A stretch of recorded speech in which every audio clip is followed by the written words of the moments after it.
참 예수님, 네, 우리 오늘 강의를 해주실 이준성 체릴로 신부님께서 오셨습니다. 여러분,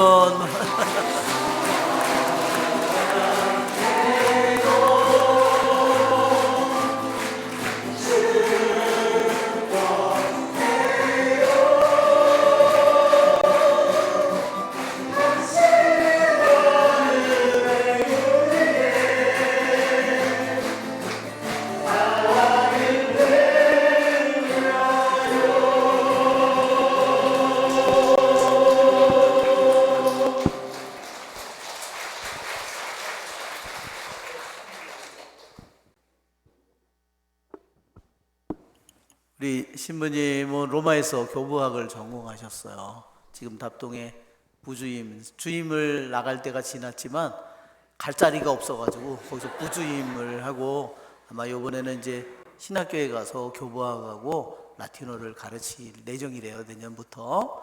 우리 신부님 얼마나 정말 뛰어난 머리와 저기를 가졌는지 몰라요. 믿음을 가졌는지. 우리 신부님 우리의 인천교구의 호프입니다. 네.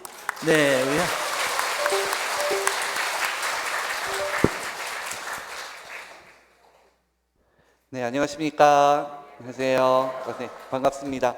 저 여태까지 여러 분당에서 강의를 가봤는데 이렇게 노래로 저를 환영해 주는 곳은 진짜 처음이었어요. 네, 당황스러우면서도 너무 감사한 마음입니다. 네, 소개받은 이준성 치릴로 신부입니다. 네, 오늘 강의를 신부님께 부탁받아서 여러분과 만나게 되었는데 이렇게 만나 뵙게 돼서 너무 반갑고요. 또 너무 감사하고요. 또 제가 여러분들에게 일방적으로 뭔가 강의를 가르치고 전달해 드리는 것보다 우리가 함께 기도하는 마음으로 주님과 다가오는 예수님 성탄을 잘 맞이하는 그런 마음으로 함께 해주시면 감사하겠습니다. 네, 오늘 제가 이렇게 와서 강의를 하게 됐는데 먼저 이제 안규도 도미니코 신부님이랑은 제가 고등학생 때 처음 만났어요. 제가 출신 본당이 계산동 성당인데요. 그때 이제 고등학교 2학년이었고요. 이제 예시는 이제 다니면서 신부님 돼야지 이러고 있었을 때 신부님이 주임 신부님으로 오셨어요. 고등학교 2학년 때. 그래서 원래는 아버지 신부님이 되셨어야 됐는데 계산동 본당에서 1년 만에 신학교로 발령이 나셨지 뭐예요. 그래서 저는 고등학교 3학년이 그냥 되면서 이제 새로운 신부님과 이제 아버지 신부님으로 들어가게 됐는데 신학교에서 뵙게 됐어요. 그때 잠깐 신부님 기억하실지 모르겠는데 잠깐 에피소드가 있었는데 그 신학교 입학을 하면 면담을 하거든요. 이제 입학 시험 면담을 보는데 그때 안규도 신부님이 이제 영성지도 신부님으로 계셔서 면담 자리에 들어와 계셨어요. 근데 제가 이제 들어가니까 신부님이 당연히 저를 알아보시죠. 그리고 제가 그 당시에는 이제 초등학교 때부터 아니 그 이전부터 제 기억이 있을 때부터 매일 평일 새벽 미사를 다니던 학생이었어요. 그래가지고 고등학생 때까지 쭉 평일미사를 새벽미사 매일 갔었는데 당연히 신부님도 1년 동안 저를 보셨었겠죠. 이제 면담 가가지고 떨리는 마음으로 도대체 무슨 질문을 하실 건가 막 이러면서 긴장해서 들어갔는데 신부님이 들어가자마자 신부님들 얘는 됐어요 내보내 이러시는 거예요. 그래가지고 옆에 있는 신부님들이 안 신부님 그렇게 말씀하시면 어떡해요 막 이렇게 했더니 됐어 내보내 이러고 저는 그냥 바로 질문 한마디 듣지 못하고 나오고 입학을 했었던 그런 기억이 있습니다. 어떻게 보면 입시 비리인데요. 그러니까 그 좋은 입시 비리 덕분에 이렇게 신부로 살고 있는 것 같습니다.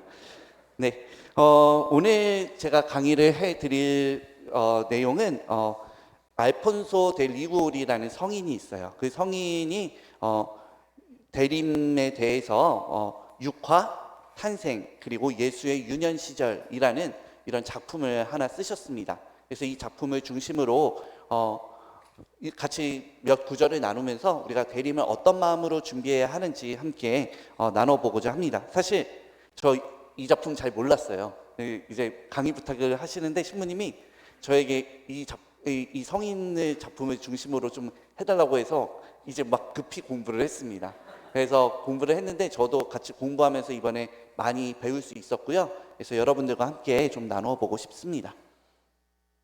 네, 대림 시기는 우리가 예수님께서 오심을 기다리면서 마음을 정화하고 준비하는 거룩한 시간입니다. 무엇보다 우리가 이 대림 시기에 묵상하는 가장 중요한 신비가 하느님께서 사람이 되어 오셨음을 기억하는 육화 사건이라고 이야기를 할 수 있어요. 그래서 이 6화에 대해서 어떻게 이 성인이 전달해주고 있는지를 한번 살펴보고자 합니다. 네, 먼저 그러면 이 알폰소 성인이 누구이신가를 여러분들이 좀 아셔야겠죠. 그래서 간단하게 설명을 해드릴까 합니다. 알폰소 성인은 1686년에 이탈리아의 그 나폴리에서 태어나셨는데 굉장히 유복한 가정에서 태어나셨어요. 그래서 공부도 굉장히 잘하셨나 봐요. 그래서 젊은 시절에 당대 최고의 법률가로 이 이름을 막 날리던 성인이었습니다. 그런데 어느 날부턴가 그렇게 잘 나가던 변호사 일을 하는데 할 때마다 무언가 계속 실패하는 거예요. 분명 준비도 잘했고 이길 만한 사건인데도 불구하고 이상하게 그가 맡을 때마다 계속해서 패소를 하는 그런 경험을 하게 됩니다. 그런데 성인도 한 고집을 하셨죠. 쉽게 포기하지 않았습니다. 진짜 그래서 치열하게 더 고민하고 치열하게 준비를 했는데 이상하게 계속해서 맞는 사건마다 패배하는 것을 경험한 성인은 이 모든 것들이 사람의 힘과 능력과 계획만으로는 이루어지지 않는 것이구나 라는 것을 체험을 하게 됩니다.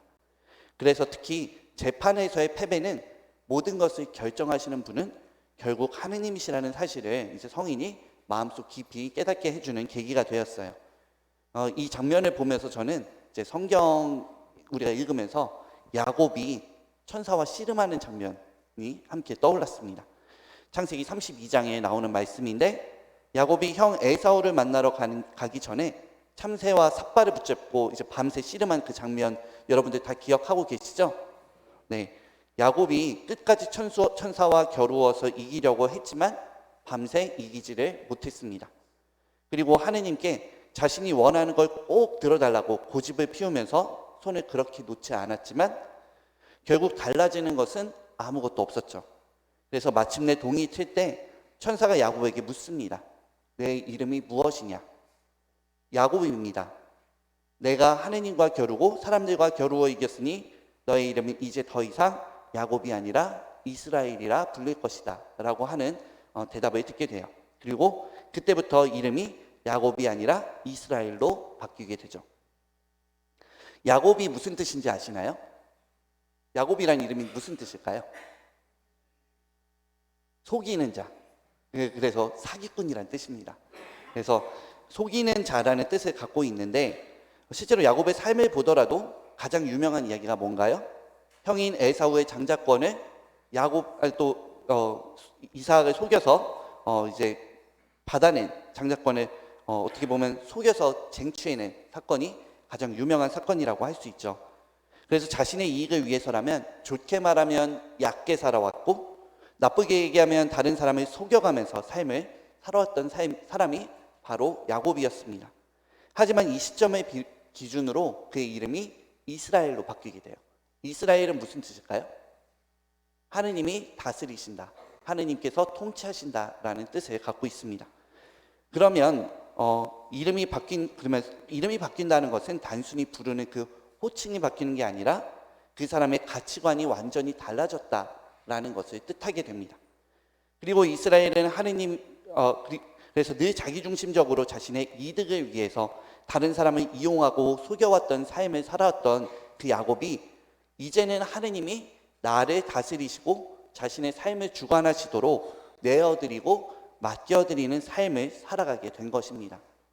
알폰소 성인의 삶도 이전까지 자신의 승승장구의 그런 가도를 달리던 삶에서 이제 하느님께 온전히 주도권을 내어드린 삶으로 완전히 승복하고 바뀌고 다른 삶을 살아가게 되었다라는 체험을 이 삶을 통해서 볼 수가 있습니다.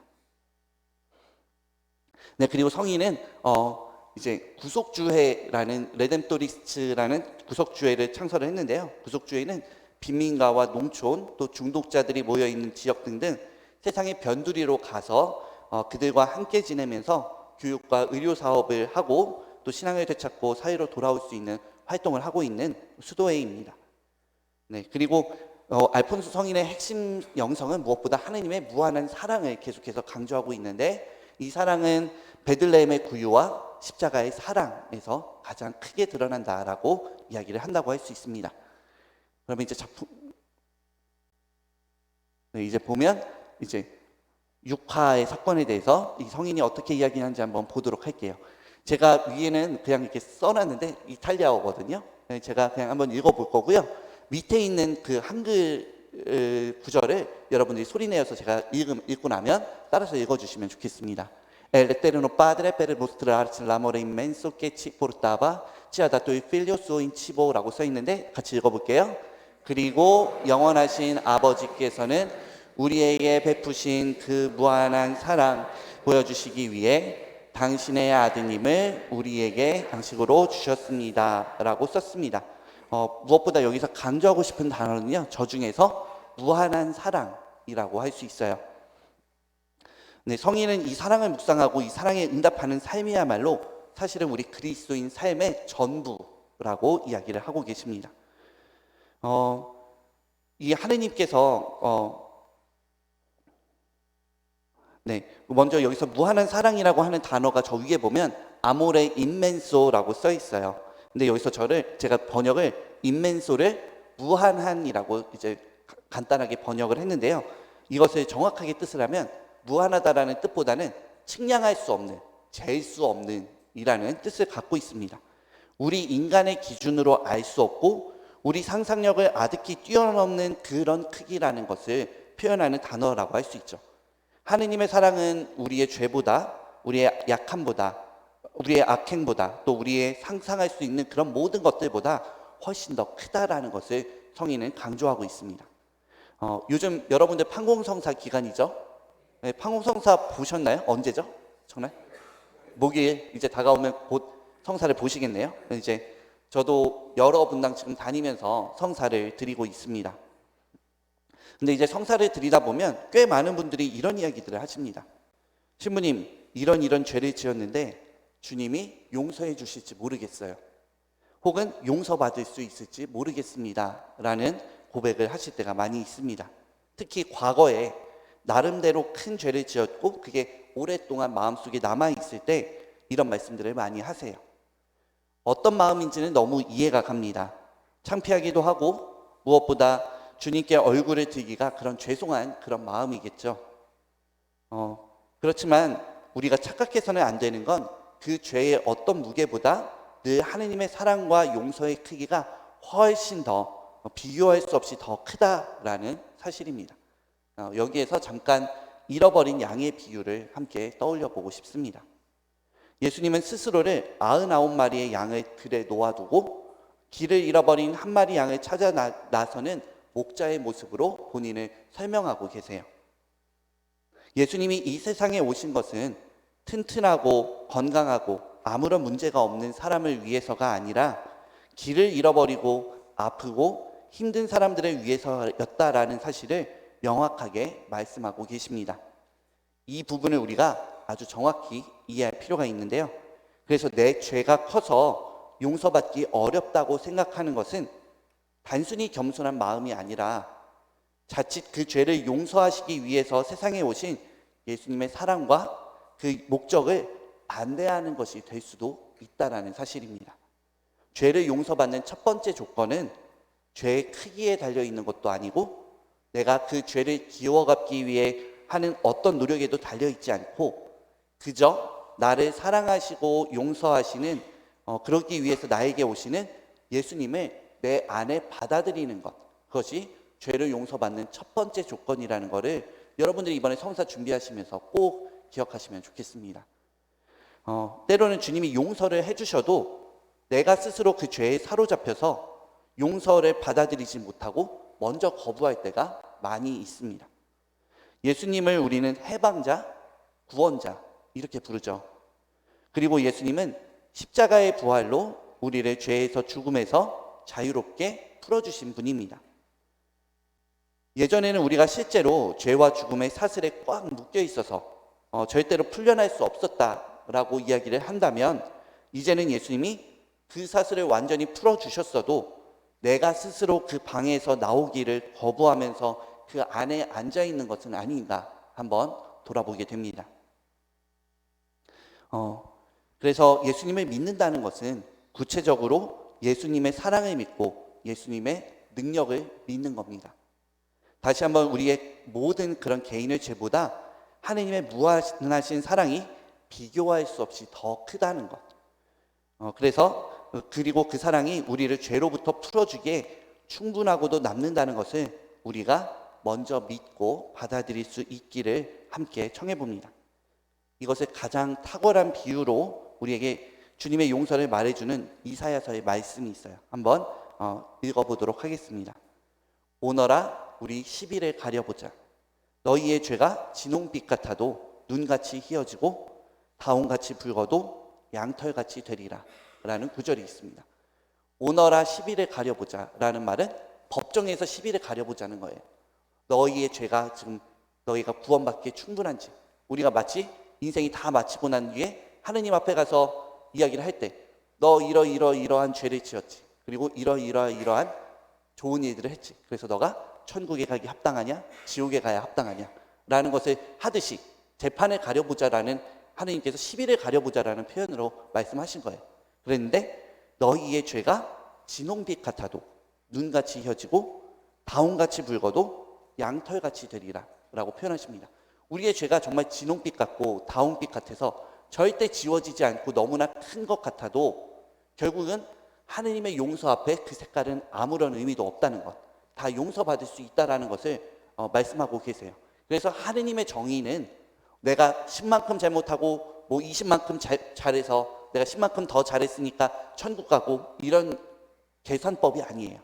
우리의 죄를 내가 진심으로 용서를 청할 마음이 있고 하나님의 용서를 내 마음에 받아들일 마음이 열려 있는 사람, 그래서 하느님께 모든 것을 맡겨드릴 수 있는 사람이면 구원받기에 충분하다라는 것을 이렇게 이야기를 해주고 있습니다.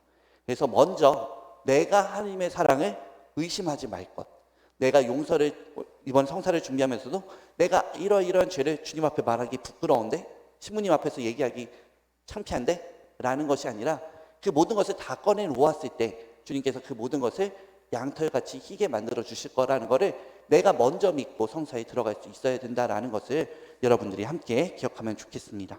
다음 장을 한번 보도록 할게요. O amore infinito di Dio, l'uomo si era perduto e egli per ritrovarlo si fa uomo. 같이 읽어볼게요. 시작. 오 하느님의 무한한 사랑이여, 인간은 자신을 잃어버렸으나 그분은 인간을 다시 찾으시기 위해 인간이 되셨습니다. 아까는 하느님의 무한한 사랑, 우리가 잴 수 없고 측량할 수 없는 사랑에 대해서 이야기를 했다면, 이번에 성인은 인간은 나 스스로를 잃어버렸지만 예수님은 그 인간을 되찾아 주시기 위해서 이 세상에 오셨다라는 것을 강조해 주고 계십니다. 그래서 우리가 이번 구절에서 묵상할 주제는 잃어버림과 다시 찾음에 대해서 한번 생각해 보고 싶어요. 제가 부주임 신부로 있다 보니까 아무래도 청소년 사목 쪽에 더 일을 많이 하고 아이들과 이야기를 나눌 기회가 많이 있습니다. 그래서 애들한테 뭐 할 얘기 없을 때 물어보는 게 뭐가 있겠어요?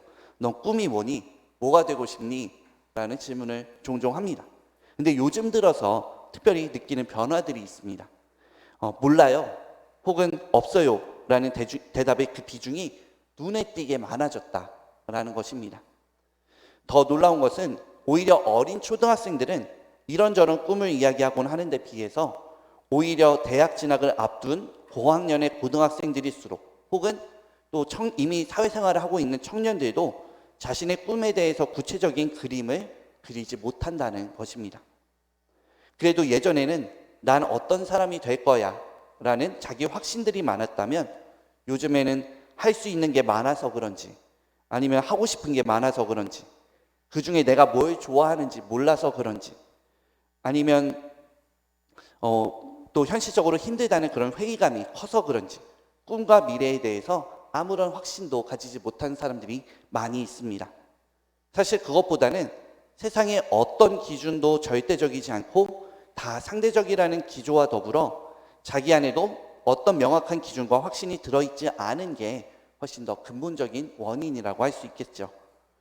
사람들은 누구나 자신의 인생과 목적에 대해서 그리고 길에 대해서 질문을 던지면서 살아갑니다. 나는 어떻게 이 세상에 태어났을까? 나는 어떤 사람일까? 내가 이 세상에 태어난 목적은 뭘까? 등등 인생에 대한 여러 가지 질문들을 우리가 던지면서 살죠. 그런데 그 누구도 피할 수 없는 이런 질문들, 그리고 결코 다른 사람이 그 답을 찾아줄 수 없는 이런 질문들에서 우리는 쉽게 길을 잃고 헤매이곤 합니다. 그리고 결국 이 질문은 우리를 이런 모습으로 지으시고 세상에 보내시고 살아가게 해주신 창조주 하느님과의 관계 안에서가 아니면 그 답을 절대 찾을 수가 없습니다. 알폰소 성인은 하느님이 인간이 되신 이유가 그저 인간을 죄와 죽음에서 구원하시기 위해서, 물론 이게 첫 번째 목적이겠지만 그것만이 아니라 바로 스스로를 잃어버린 인간이 스스로를 찾을 수 있게 하심이라는 것을 강조해 주고 계십니다.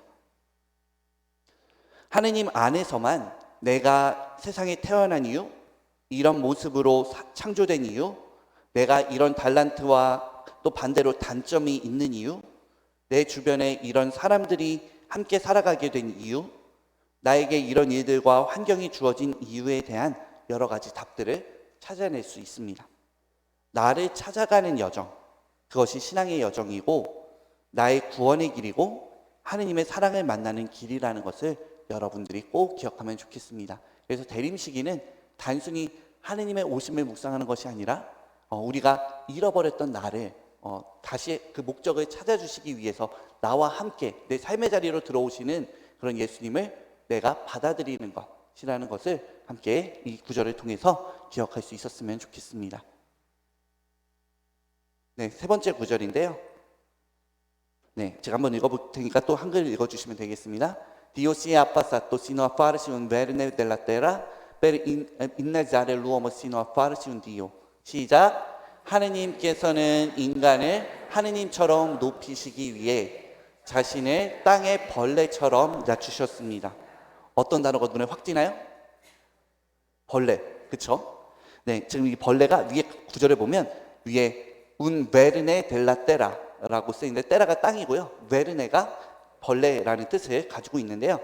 여기서 이 벌레는 그냥 곤충 이런 뜻이 아니고요, 진짜 군뱅이처럼 땅을 기어다니는 보잘것없는 존재를 표현하는 단어라고 할 수 있습니다. 이것은 하느님께서 인간이 되신 그 내려오신 하강의 깊이를 드라마적으로 표현하기 위한 강조한 표현이라고 우리가 이해를 할 수 있어요. 이처럼 벌레라는 아주 극단적인 단어를 사용한 것은 이런 표현이 아니고서는 그분께서 얼마나 자신을 낮추셨는지 드러내기가 어렵기 때문이 아니었을까라는 그런 짐작을 해보게 됩니다. 우리가 어떤 표현을 강조할 때, 와, 이거 미친 것 같아, 저거 미친 건가? 라는 표현할 때 왜 그렇게 극단적인 표현을 써요? 이 단어가 아니면 그 어감을 뭔가 표현하기가 어려우니까 극단적인 표현을 쓴 거예요. 이 벌레라는 단어를 예수님이 자신의 벌레처럼 낮췄다라는 표현을 되게 불경스럽게 생각할 수 있잖아요. 그런데 이 성인이 이렇게 표현하신 것은 얼마나 하느님께서 자신을 많이 비우시고 많이 낮추시고 우리 곁으로 내려오셨는지, 얼마나 많은 것을 포기하고 우리에게 오셨는지를 강조하기 위해서 이런 극단적인 단어가 아니면 표현할 길이 없으니까 그렇게 표현한 게 아닐까라는 그런 생각을 해보게 되었습니다. 예수님이 자신을 비우시고 낮추시는 모습을 우리는 보통 맨 처음에 어디서 찾나요? 십자가에서 찾아요. 임금이시고 하느님이시고 아무 죄가 없으신 그분께서 죄인의 모습으로 옷까지 벗겨지시고 채찍질과 상처로 가득한 모습으로 십자가에 달려 계신 그 모습에서 찾곤 하죠. 하지만 하느님의 자기 낮춤과 비움은 어떻게 보면 정도로만 따지면 육화의 사건 때, 그러니까 하느님이 사람이 되시는 이 순간에 이미 더 드라마틱하게 나타난다라고도 이야기할 수 있습니다. 이처럼 하느님의 사랑은, 진정한 사랑은 자기 자신을 낮추는 모습을 동반하게 되어 있습니다. 자기 자신을 비우는 것, 자기 자신을 내려놓는 것을 두려워하지 않으십니다. 그래서 우리가 함께 좀 이 구절에서 묵상하고 싶은 부분은요, 누구나 자신 안에 절대 내려놓지 못하는 집착하는 그런 무언가를 우리는 다 가지고 있습니다. 어떤 이에게는 돈에 대한 집착이 그게 될 수 있을 것이고, 어떤 이는 건강에 대한 염려가, 어떤 이는 자식에 대한 집착이, 어떤 이는 이웃에게 잘 보이려는 모습이, 어떤 이는 먹는 것에 대한 욕심이 그러한 대상들이 될 수 있겠죠. 나는 무엇에 집착하고 있고 또 무엇을 내려놓지 못하고 있는지 함께 바라보면 좋겠습니다. 성탄을 지금 열흘 정도 앞두고 있는 이 시점에 1년의 시간을 주님 안에서 쭉 바라보시면 좋겠어요. 그러면서 나는 올해 무엇에 매여서, 무엇에 열중하면서, 무엇에 가장 많은 시간을 보내면서 이 한 해를 살아왔는지를 잘 바라보시면 좋겠습니다. 당신의 모든 것을 내려놓고 사람이 되어 오신 그런 주님의 그런 사랑의 길을 우리가 따르기를 다짐하면 우리도 그 모든 것을 다 내려놓지는 못해도 적어도 이 중에서 어느 한 가지는 주님께 봉헌하기를 다짐하면서 성탄을 잘 준비하실 수 있었으면 좋겠습니다. 네, 다음으로 이제 지금까지는 육화에 대해서 알아봤어요. 아까 성인의 작품 제목이 육화, 탄생, 그리고 예수의 유년 시절이었어요. 그래서 육화라는 첫 번째 파트를 이제 끝낸 거고요. 물론 세 구절만 뽑아왔어요. 훨씬 더 긴 책이고, 이번에 제가 시모님 소개해 주셔서 책을 읽어봤는데 한 180페이지 정도 되는 책이더라고요. 근데 그 중에서 제가 제 마음에 가장 물렸던 구절들을 세 구절을 뽑아서 묵상을 해봤던 겁니다. 자, 두 번째 주제인 탄생에 대해서 한번 보도록 할게요. 마찬가지로 읽으면 한글 같이 읽어주시면 되겠습니다. Guardate Dio fattosi bambino, stesso sopra un poco di paglia, tremante di freddo e circondato da animali. 시작. 갓난아기가 되신 하느님을 보십시오. 약간의 집 위에 누워 계시며 추위에 떨고 계시고 동물들로 둘러싸여 계십니다. 라고 이렇게 표현되어 있습니다. 네, 성인의 이런 묘사들을 보면 어때요? 굉장히 구체적이고 감상적이고 그렇습니다. 어떤 보면 표현이 추위에 떨고 계시고 라는 표현이 있고 동물들로 둘러싸여 계신이라는 이런 표현들을 사용하고 있습니다. 이 아기 예수님의 모습이 우리의 마음을 어떻게 움직이는지 구유를 바라보면서 여러분들이 꼭 천천히 묵상해 보시면 좋겠어요. 우리가 이렇게 하느님은 세상의 모든 것을 다 가지실 수 있었음에도 불구하고 가장 낮고 비천한 것을 선택해서 오신 주님이라는 것을 기억하면 좋겠습니다. 우리가 누구나 태어날 때 축복받고 싶어하고 좋은 환경에서 자라나기를 우리는 소망합니다. 요즘 금수저, 흑수저라는 표현들을 많이 써요. 들어보셨죠? 네, 개인적으로 저는 되게 좋아하지 않는 표현이기는 하지만 요즘 시대의 타고난 배경이 얼마나 중요한지 또 좋은 배경을 얼마나 갖고 싶은지를 드러내주는 그런 표현이라고 생각을 해요. 이 관점에서 바라보면 예수님은 금수저예요? 흑수저예요?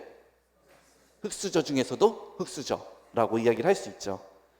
우리가 구유를 보면 어떻게 꾸며나요? 보통 너무너무 예쁘고 평화롭게 꾸며놓으니까 이 장면이 아름답고 영화의 한 장면처럼 우리는 생각할 수 있지만 과연 실제적으로 그렇게만 바라볼 수 있었을까요?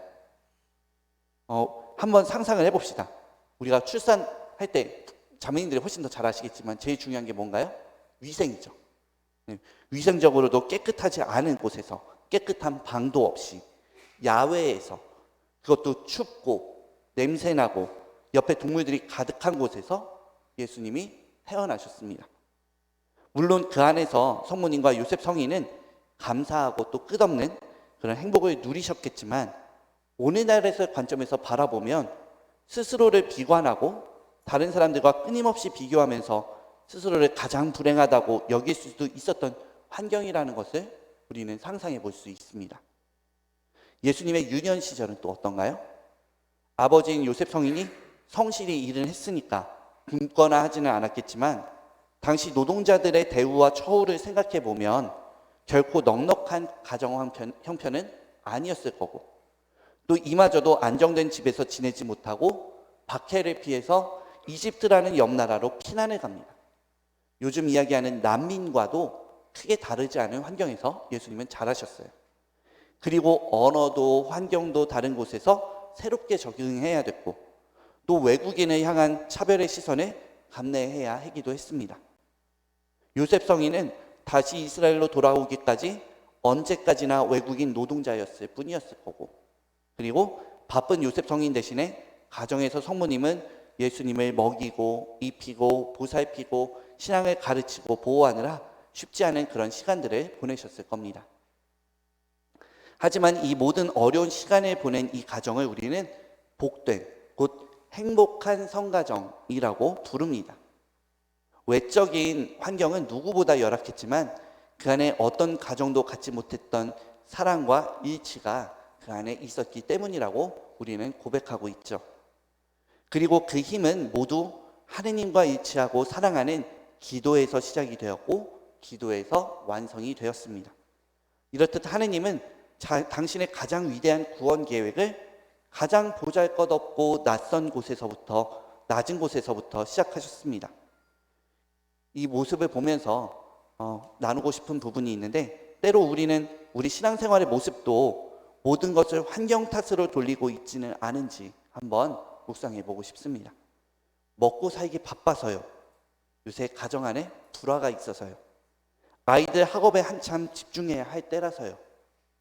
일이 바빠서 은퇴하면 그때 신앙에 좀 집중하고 싶습니다. 등등.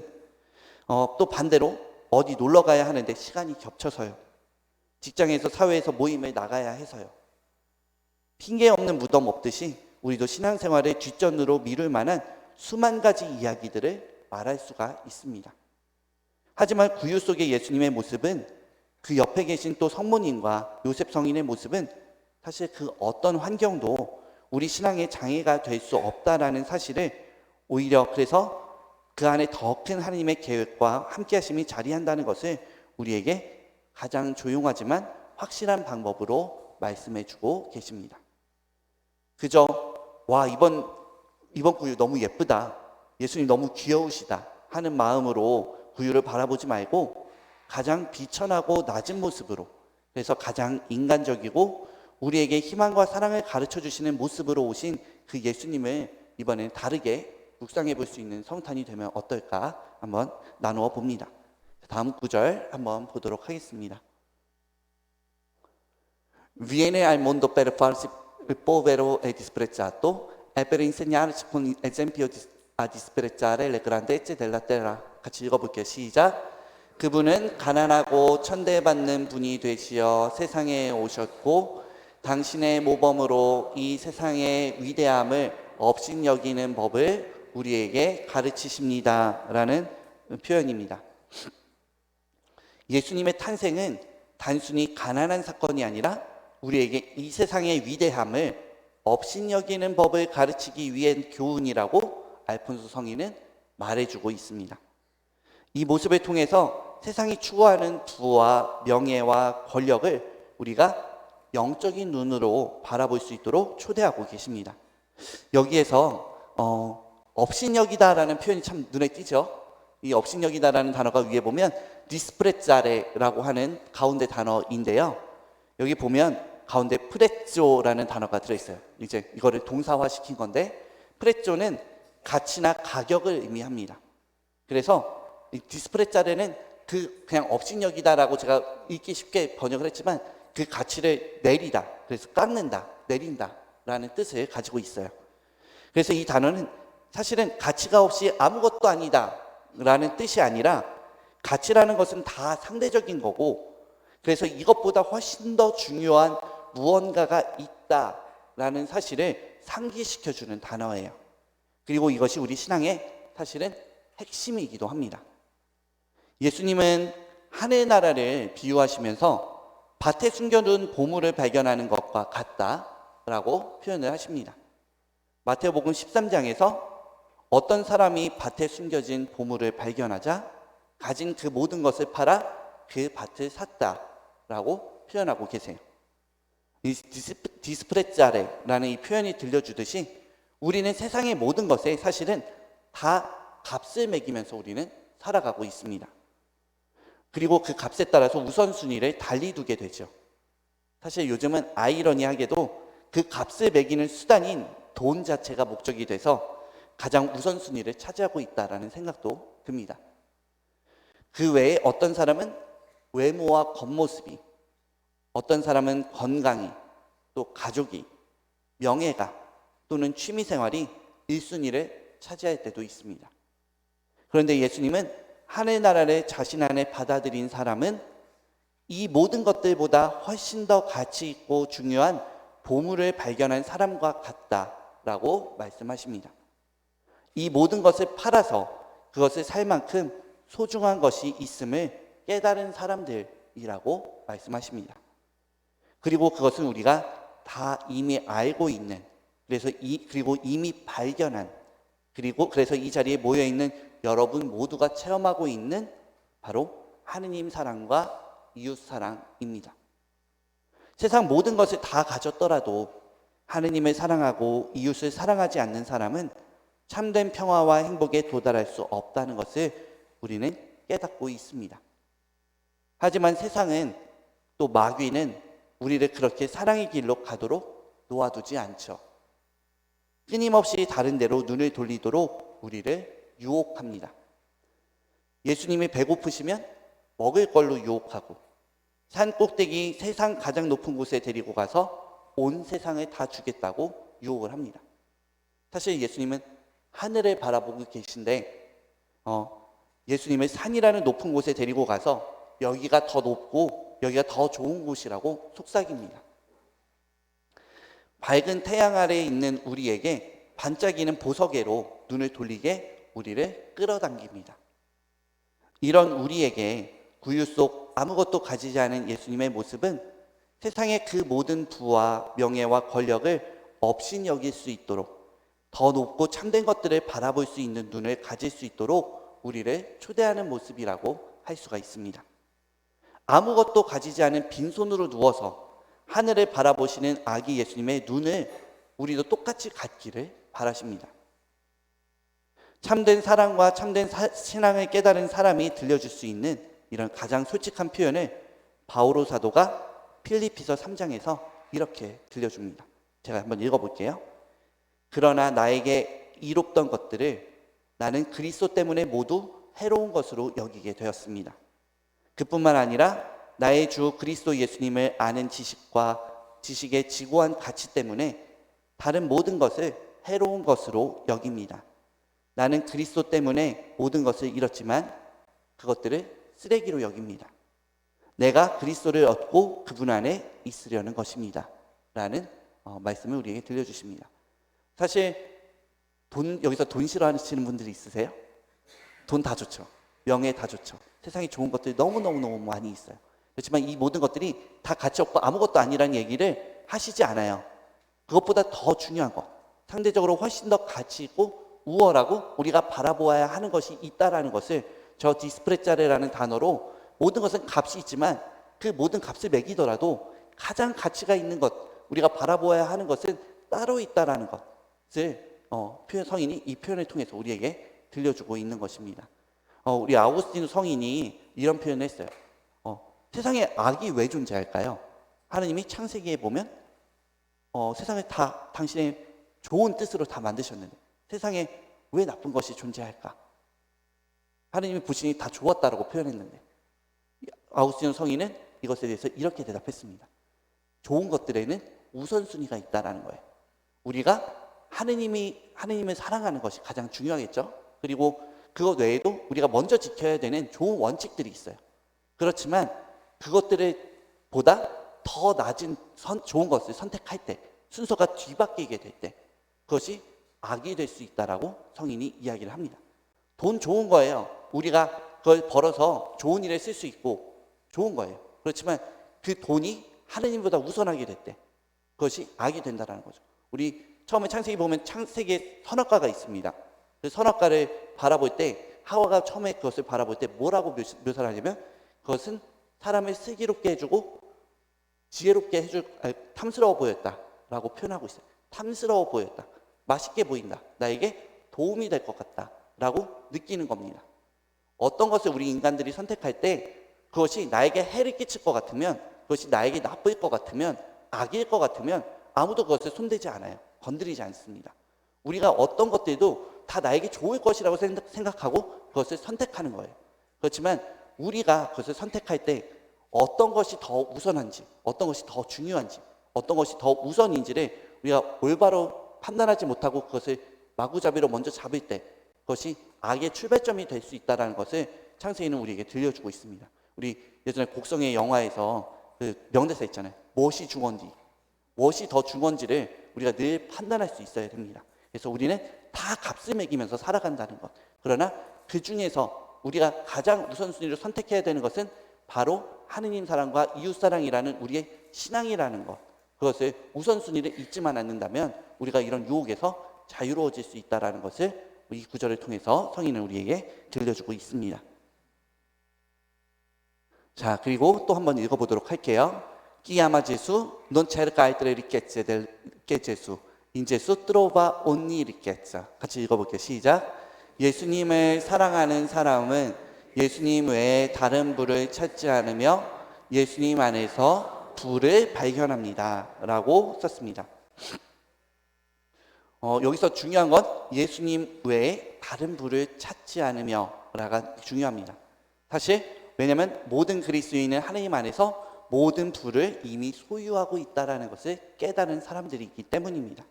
우리 마음속에 예수님만 계시다면 우리는 가장 부유한 사람이라고 할 수 있죠.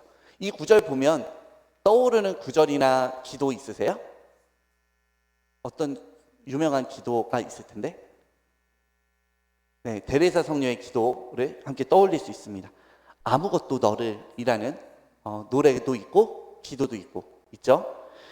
제가 그 가사를 한번 읽어보도록 하겠습니다. 우리가 노래로 부를 때는 또 멜로디에 집중할 수도 있겠지만 이 가사 구절을 제가 읽을 때 그 구절을 마음에 새겨보시면 좋겠어요. 그리고 노래로 번역된 그 구절은 완성된 끝까지 다 써있지 않아요. 그 뒤에 구절이 또 숨어있는 구절도 있어서 같이 가져와서 봤으니까요.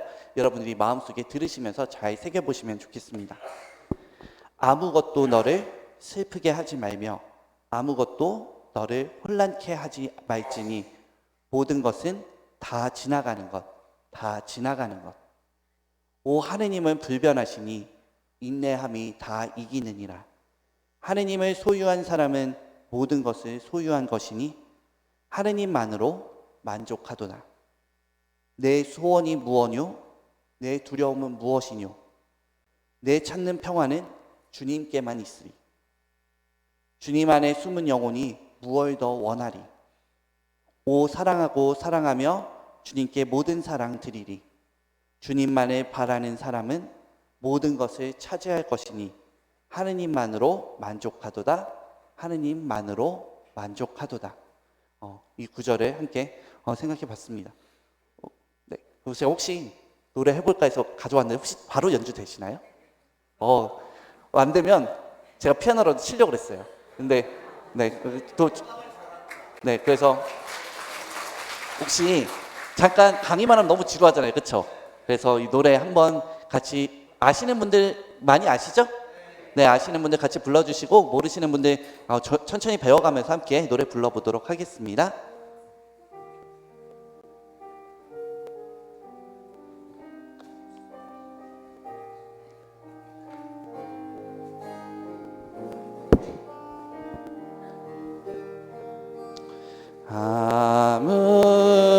아무것도 너를 슬프게 하지 말며 아무것도 너를 혼란케 하지 말지니 모든 것은 다 지나가는 것, 다 지나가는 것. 오 하느님은 불변하시니 인내함이 다 이기느니라. 하느님을 소유한 사람은 모든 것을 소유한 것이니 하느님만으로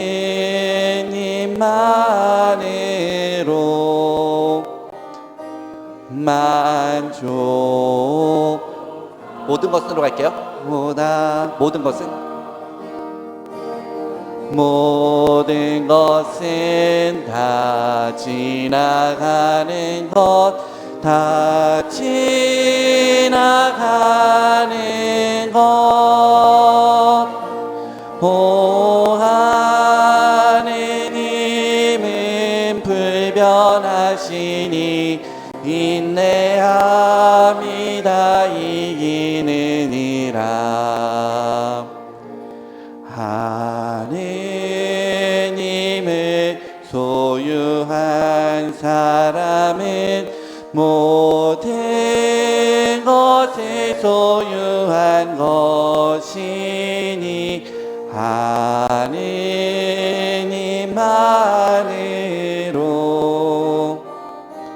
만족하도다.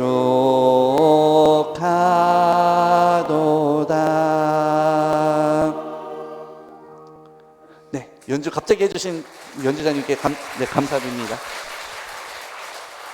네, 또 이런 뜻하지 못한 환대와 더불어서 서비스까지 제가 받으니까 너무 기분이 좋네요.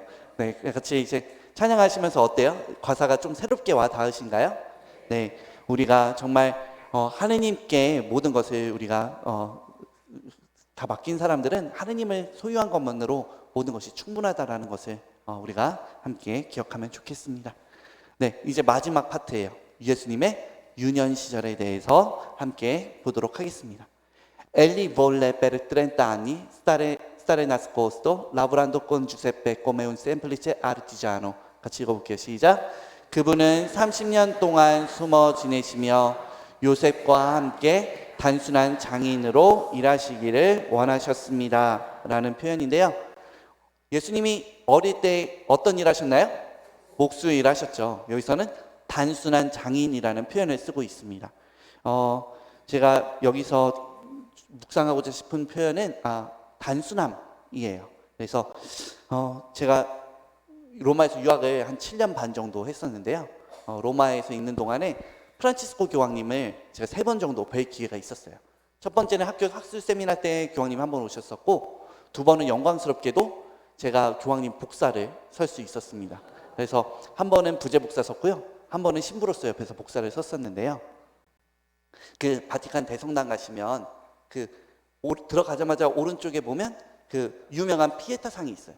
성모님이 십자가에서 내려온 예수님을 이제 가슴에 품고 계신 그 상 있죠. 이 피에타 상이 있는데 거기를 지금 유리로 이렇게 다 막아놨어요. 옛날에 가까이 가서 볼 수 있었는데 막은 김에 거기를 지금 제의실로 쓰고 있습니다. 그래서 제가 복사를 설 때 교황님이랑 사진 너무 찍고 싶잖아요. 막 이렇게 한번 찍고 싶은데 교황님한테 같이 하자고 할 수는 없고, 근데 이제 다행히도 그런 마음들을 이해해서 바티칸 사진관에서 나와요. 그래서 교황님이랑 이제 복사 서기 전에 미사 전에 복사 한 명 한 명 다 악수를 해주십니다. 악수하면서 그냥 이렇게 간단한 대화를 나눠요. 근데 이제 그럴 때 이제 찍어둔 사진이 지금 제 페이스북에 올라와 있어서 제 귀중한 사진인데, 근데 이제 교황님을 그때 처음 가까이서 마주 뵀죠. 근데 교황님의 눈을 마주 보는데 너무너무 맑은 거예요, 눈이. 그래서 저는 사람 눈을 보는데 그렇게 사람 눈 속에 빨려 들어가는 듯한 느낌을 받은 거는 교황님이 처음이었습니다. 그래서 이게 정말 눈이 영혼의 통로라는 표현이 있는데, 영혼이 얼마나 깨끗하고 맑으시면 어떻게 눈이 저럴 수 있을까라는 그런 생각을 하면서 교황님을 봤었던 기억이 있어요. 근데 한 가지 또 여담으로 말씀드리면, 교황님이 그때 제가 부재 때 복사를 서고 이제 다시 이제 신부 생활을 한 다음에 다시 돌아가서 신부 생활을 하다가 복사를 2번째 서게 됐는데, 그때 교황님이 이제 악수를 하면서 유일한 동양인이니까 어디서 왔니?라고 물으셨어요. 그래서 제가 한국에서 왔습니다라고 했더니 그 사이에 교황님이 한국을 방한하고 다시 로마에 돌아가셨을 때였어요. 그래서 그러면서 그래 한국에서 왔니?라고 얘기하다가 교황님이 바로 이 말을 덧붙이시더라고요. 내가 그 배 이름은 기억 못하는데 그때 희생됐던 사람들 있잖니, 그 사람들 위해서 내가 지금도 기도하고 있다는 사실을 한국 가면 너가 꼭 알려주렴이라고 이야기를 했습니다. 어떤 배 사건인지 아시죠? 세월호 사건인데, 그때 사실 그 세월호 사건이 너무나 안타까운 사건이지만 정치적으로 민감했던 사안이기 때문에 그때 교황님이 그 유가족들을 만나는 것도 굉장히 옆에서 말리기도 하고 조심스러워하는 분위기였어요. 근데 교황님은 고통 앞에 중립은 없다라는 말씀하시면서 가서 만나셨죠. 그리고 나서 교황님은 지금까지도 매일은 기도하지 못하지만이라는 표현을 썼지만 매일은 기도하지 못하지만 가끔 그들을 위해서 기도하고 있다라는 사실을 너가 한국 가면 알려주렴이라고 이야기를 하셨어요. 그래서 저는 기회가 될 때마다 말을 하고 다니고 있는데요. 정말 그렇게 교황님은 그런 작은 일들 하나도 마음에 품고 기도하시는 분이구나라는 것을 저는 깨달을 수 있었습니다. 그런 교황님의 그런 맑은 마음이기 때문에 그렇게 눈이 맑지 않았을까라는 생각을 했어요. 그리고 또 얼마 전에 지금은 돌아가셨지만 작년인가 돌아가셨지만 두봉주교님 기억하시죠? 두봉주교님이 유키즈 원더블락 이렇게 나오셨을 때 TV 보셨어요? 봤을 때 거기 댓글이나 이런 거 달리면 주교님이 어떤 이야기를 하지 않아도 그 미소와 웃음소리와 눈만 보더라도 너무 행복해진다. 해피바이러스다 라는 표현들이 엄청 많이 달려 있었어요. 여러분들도 바로 느끼실 수 있는 어떤 마음인지 느끼실 수 있죠. 우리가 제가 프란치스 교황님을 보거나 두봉주교님을 보더라도 사실 외모적으로 보면 뭐 영화배우나 연예인처럼 막 빼어난 화려하고 빼어난 그런 외모는 아니에요. 그런데 그분들의 미소에는 그 어떤 영화배우들도 따라할 수 없는 편안함과 보는 이로 하여금 행복을 느끼게 하는 어떤 그런 마력이 있습니다. 저는 그것들이 그분의 마음속에 있는 그런 단순함 때문이 아닐까라고 생각을 합니다. 그 단순함이 복잡한 마음과 생각들에 사로잡혀 있는 우리에게 위로를 건네주는 듯한 그런 느낌을 받았습니다. 누구든지 이 어린아이와 같이 되지 않으면 하늘나라에 들어갈 수 없다라고 예수님은 말씀하십니다. 사실 이 말씀을 들었을 때 어떻게 어린아이처럼 되라는 걸까? 저도 묵상하면서 참 와닿지가 않았어요. 그런데 이 두 분들의 미소를 보고 직접 마주하게 되니까 이게 어린아이같이 되라는 말씀이구나라는 것을 딱히 고민하지 않고 바로 느낄 수가 있었습니다. 진짜 어린아이들은 아직 채우지 않아서 단순하고 순수한 모습이라면 어린아이와 같이 된 사람들은 자신 안의 것들을 내려놓고 봉헌하고 비워내서 다시 어린이와 같이 단순하고 깨끗해진 사람들이라는 것을 깨달을 수 있었습니다. 30년간 단순한 장인으로 사셨던 예수님은 나무를 다듬으면서 당신의 마음을 다듬으셨고 단순한 노동 안에서 당신의 마음을 비우고 하느님을 바라보는 연습을 했던 시간이 아니었을까라는 그런 생각을 해보는 그런 구절이 되었습니다. 다음 구절 볼게요. O quanto è grande il merito che si acquista nelle ordine azioni quando sono fatte un'intenzione di piacere a Dio. 읽어볼게요. 시작. 오 하느님을 기쁘게 해드리려는 의도로 행해진다면 평범한 행위들 속에서 우리가 얻는 공로는 얼마나 위대한가입니다. 제가 위에 제목을 일상 속의 성화라고 써놨어요. 알폰소 성인은 우리에게 일상생활의 의무를 충실히 수행하는 게 얼마나 큰 공로가 될 수 있는지도 가르쳐주고 계십니다. 우리가 처음에 신앙생활을 하면 어때요? 신앙생활을 하기만 하면, 성당에 열심히 나오기만 하면 우리의 일상이 막 드라마틱하게 바뀌어질 거라고 기대를 합니다. 하지만 그 금빛 환상이 깨어지는데 그렇게 오랜 시간이 걸리진 않죠.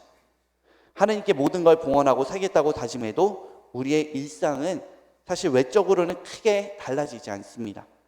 매일 아침마다 배우자와 아이들과 전쟁을 치르고 직장에 가서 일하고 돌아와서 겨우 저녁 먹고 하는 이런 일상의 루틴들이 크게 달라지지 않고 또 죄 짓는 모습들도 비슷하게 반복이 됩니다. 잔소리하지 말아야지 해도 얼굴을 보면 나도 모르게 잔소리하고 있고 원수까지도 용서하라 하셨는데 그 왼수를 보면 마음을 넓게 가져야지 했던 생각이 언제 있었나 이렇게 다투게 되고 또 이런 죄들을 고해소에서 또 반복하고 이렇게 고백하고 그렇습니다. 이래서야 신앙생활을 하는 게 그런 큰 의미가 있나라는 생각이 들 때도 있죠. 하지만 알폰소 성인은 이런 일상적인 평범한 행위들이 하느님 안에서 얼마나 큰 의미를 갖게 될 수 있는지를 가르쳐주고 싶습니다. 잠깐 부활하신 예수님의 이야기로 돌아가 보고 싶습니다. 부활하신 예수님이 베드로에게 나타나서 하셨던 첫 번째 말씀, 명령이 무엇이었을까요? 기억나시는 분? 바로 그물을 배 오른쪽에 던져라 였습니다. 그리고 이건 베드로를 처음 만나서 예수님이 하셨던 명령과도 똑같은 명령이었죠. 부활하신 예수님을 만나면 예수님이 무언가 사실은 우리에게 대단한 사명을 주실 것처럼 생각할 수 있지만 어부였던 베드로에게 예수님은 그저 그물을 배 오른쪽에 던져라 라고 말씀하셨을 뿐입니다. 사실 베드로가 어부로서는 매일 하던 일들과 전혀 다르지 않은 일이죠. 하지만 그 그물을 던지는 것을 누구의 이름으로 하느냐, 누구의 뜻에 따라서 하느냐는 따라서 그 의미와 가치가 얼마나 달라질 수 있는지를 주님은 우리에게 가르쳐 주십니다. 그저 고기를 낚던 어부가 예수님을 만나서는 사람을 낚는 어부로 바뀌게 됩니다. 처음에는 완성되지 못했던 그 부르심이 두 번째 그물을 던지라는 명령에서 완성되는 체험을 하게 됩니다. 우리의 부르심도 사실 크게 다르지 않습니다. 예수님이 불러주셔도 우리의 일상은 겉으로는 달라지는 게 아무것도 없습니다. 먹고 자고 싸고 일 다니고 하는 그런 일상은 그대로죠. 하지만 그 작은 일들 하나하나를 주님을 기쁘게 해드리려는 의도로 정성껏 하게 되면 그 모든 행동 하나하나가 다 기도가 될 수 있습니다. 학생을 가르치는 선생님이면 단순히 지식을 전달하는 게 아니라 정말 이 학생이 잘 자라나서 훌륭한 사람이 될 수 있는 인성과 지혜를 전해줄 수 있도록 최선을 다할 수 있을 것이고, 식당에서 일을 하더라도 내 가족에게 밥을 해주는 마음으로 조금만 정성을 더 담아주면 그 식사 한 번으로 많은 힘을 얻는 사람이 생겨날 겁니다. 버스를 운전하더라도 조금만 신경 써서 편안하게 운전해주면 그 사람의 하루가 훨씬 더 가벼워질 수 있을 것이고, 직장 안에서 힘들어도 한 번 지어주는 미소와 따뜻한 말 한마디가 그것을 훨씬 더 부드럽게 만들어줄 수 있을 겁니다. 빵 5개와 물고기 2마리로 5,000명을 먹이시는 주님께는 나의 작은 평범한 일들도 주님의 구원을 이루는 아주 훌륭한 도구가 될 수 있다는 사실을 함께 기억할 수 있었으면 좋겠습니다. 네, 그렇게 해서 오늘은 이렇게 책에 나온 구절들을 함께 다 읽어봤는데요. 우리가 3가지로 이야기했던 내용들을 정리해 볼 수 있을 것 같아요. 첫 번째로 겸손하면서 우리가 이웃들에게 낮은 곳으로 오신 예수님을 우리가 묵상하면서 기억하면 좋겠고, 가난함, 우리가 가난함과 단순함, 우리가 아까 구절에서 나누었던 내용들 함께 기억하시면 좋겠고, 마지막으로 순명, 또 하느님께 내가 이 모든 것들을 봉헌하는 그런 다짐들도 잘 따라 나갈 수 있도록 그런 다짐을 다지는 그런 시간이 될 수 있었으면 좋겠습니다. 우리가 육하신 하느님의 사랑을 묵상하는 것으로 사실은 오늘 아무리 피정을 많이 들어도 충분하진 않습니다. 이것들이 내 삶에서 열매를 맺을 수 있도록 내가 노력하지 않으면 이 많은 100마디 말이 아무런 의미가 없게 돼요. 그래서 오늘 강의를 통해서 혹시 내 마음에 남는 구절이나 단어나 또는 묵상이 한 가지라도 있었으면 다 기억하실 필요 없어요. 그 중에 한 가지만 내가 기억해서 이번 대림 기간에 또 남은 연말 기간에 내가 주님과 함께 일치하면서 실천해 볼 수 있는 그런 복된 시간 가질 수 있었으면 좋겠습니다. 영광송으로 강의 마치도록 하겠습니다. 성부와 성자와 성령의 이름으로 아멘. 영광이 성부와 성자와 성령께 성과 같이 이제와 항상 영원히 아멘. 성부와 성자와 성령의 이름으로 아멘. 긴 시간 들어주시나 감사합니다.